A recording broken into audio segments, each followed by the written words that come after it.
Private sector में नौकरी करने वाले करोड़ों कर्मचारियों के लिए एक बहुत बड़ी खुशखबरी है, एक बहुत अच्छी गुड न्यूज़ है। जिस पीएफ ब्याज का लोग हर साल लंबे समय तक इंतजार करते थे, अब वह इंतजार खत्म होने वाला है। ईपीएफओ ने ऐलान किया है कि 15 जुलाई तक करोड़ों खातों में 8.5% ब्याज जमा किया जाएगा। इतना ही नहीं, पीएफ से जुड़े कई नियम भी बदल गए हैं। नया आईटी सिस्टम लागू होने के बाद से क्लेम, ट्रांसफर और पैसे निकालने की प्रक्रिया पहले से कहीं ज्यादा आसान और तेज हो जाएगी। आखिर क्या क्या बदला और आपको इसका क्या फायदा मिलेगा, आइए आसान भाषा में आज की वीडियो में समझते हैं। और अगर आप भी प्राइवेट सेक्टर में काम करते हैं तो एंड तक जरूर देखिएगा। और आपका पीएफ अकाउंट है तो ये खबर आपके लिए बहुत ज्यादा जरूरी होने वाली है।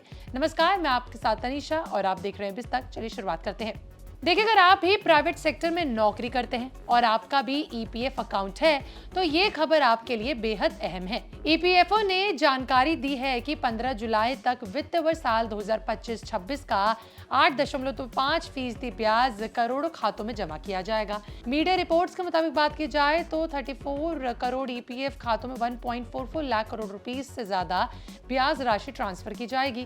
पहले कर्मचारियों को पीएफ ब्याज के लिए सितंबर या फिर अक्टूबर तक इंतजार करना पड़ता था, लेकिन अब ये प्रक्रिया काफी तेज हो गई है।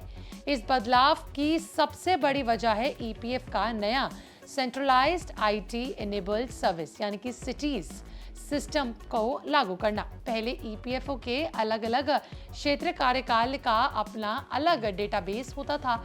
अगर किसी कर्मचारी का रिकॉर्ड किसी दूसरे शहर में होता था तो क्लेम या फिर ट्रांसफर से ज्यादा समय लग जाता था, लेकिन अब पूरे देश के सभी पीएफ रिकॉर्ड एक ही सेंट्रलाइज्ड डेटाबेस के अंदर मिलेंगे। इसका मतलब है कि अब आपका रिकॉर्ड किसी एक डेटाबेस तक सीमित नहीं रहेगा। आप देश के किसी भी जगह पे ईपीएफ कार्यकाल में अपनी सेवाओं का लाभ उठा सकते हैं। इतना ही नहीं, अब पीएफ से जुड़ी कई सेवाएं पहले से ज्यादा आसान और स्मार्ट हो जाएंगी, जैसे पीएफ बैलेंस देखना, क्लेम का स्टेटस चेक करना, सर्विस रिकॉर्ड देखना और पेंशन से जुड़ी जानकारी हासिल करना। अब ये सारी जानकारी एक ही प्लेटफॉर्म पर आपको आसानी से मिल जाएगी। सबसे बड़ा बदलाव पीएफ क्लेम की प्रक्रिया में हुआ है।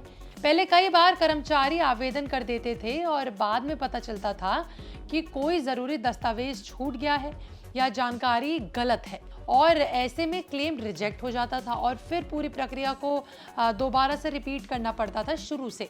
लेकिन अब नया जो ये सिस्टम आया है, पहले से ही जो आपने आवेदन किया है वो पहले से ही आपको सेव कर लेता है, आपको वापस भरने की ज़रूरत नहीं है।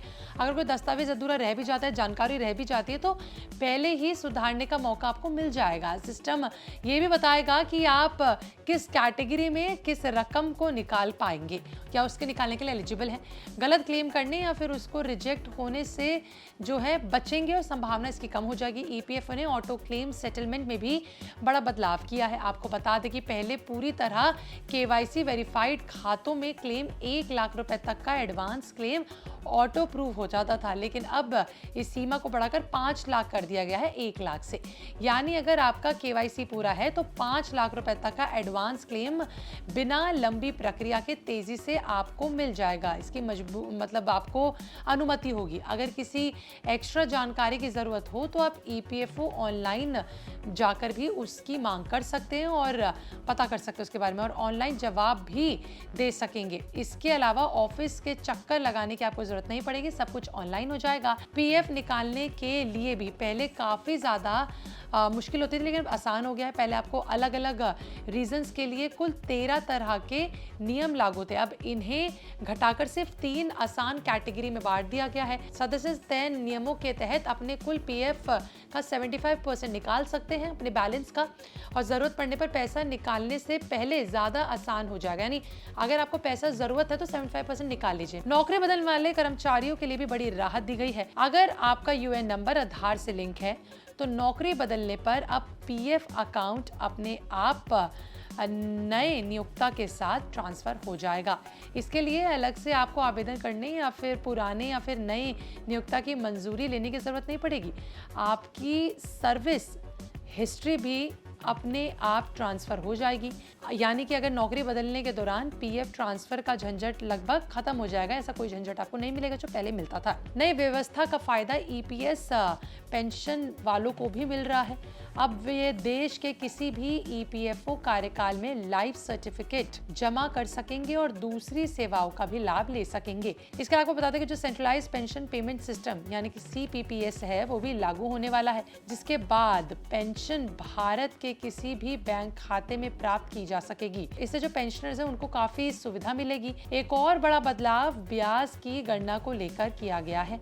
आपको बता दें कि पहले पीएफ पर ब्याज की जो कैलकुलेशन थी एक तय तारीख तक होती थी, लेकिन अब क्लेम मंजूर होने की तारीख तक तय ब्याज का फ़ायदा आपको मिल पाएगा। यानी कि कर्मचारी को पहले के मुकाबले ज़्यादा ट्रांसपेरेंसी और बेहतर व्यवस्था की दी जाएगी, उसका ज़्यादा लाभ मिलेगा।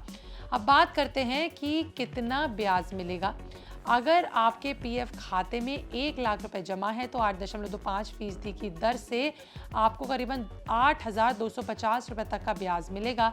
अगर आपके खाते में 5 लाख रुपए हैं तो उसके हिसाब से आपको 41,000 के करीब का ब्याज मिलेगा। यानी जितना ज़्यादा बैलेंस होगा उतनी ज़्यादा ब्याज की रकम मिलेगी। ब्याज जमा होने के बाद आप अपना पीएफ बैलेंस कई तरीकों से चेक कर सकते हैं। ईपीएफओ की वेबसाइट पर ई पासबुक के जरिए और उमंग ऐप के जरिए, मिस्ड कॉल सर्विस के जरिए और फिर एसएमएस के जरिए भी आप अपने खाते की पूरी जानकारी हासिल कर पाएंगे। इसके लिए आपको यूएन एक्टिव और आधार से और बैंक से आपका लिंक होना, ईपीएफओ का जो भी है बैलेंस होना चाहिए। कुल मिलाकर ईपीएफओ का नया सिटीज सिस्टम करोड़ों कर्मचारियों के लिए, प्राइवेट कर्मचारियों के लिए बड़ी राहत लेकर आया है। अब पीएफ का ब्याज पहले के मुकाबले जल्दी मिलेगा, क्लेम की प्रक्रिया आसान हो जाएगी और नौकरी बदलने पर पीएफ अपने आप ट्रांसफर होगा।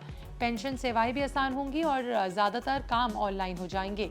यानी कम कागजी कार्रवाई, कम इंतजार और ज्यादा सुविधाएं। अगर आपके पास भी है पीएफ अकाउंट तो क्या आपको भी 15 जुलाई का इंतजार? कमेंट सेक्शन में लिखकर जरूर बताएगा।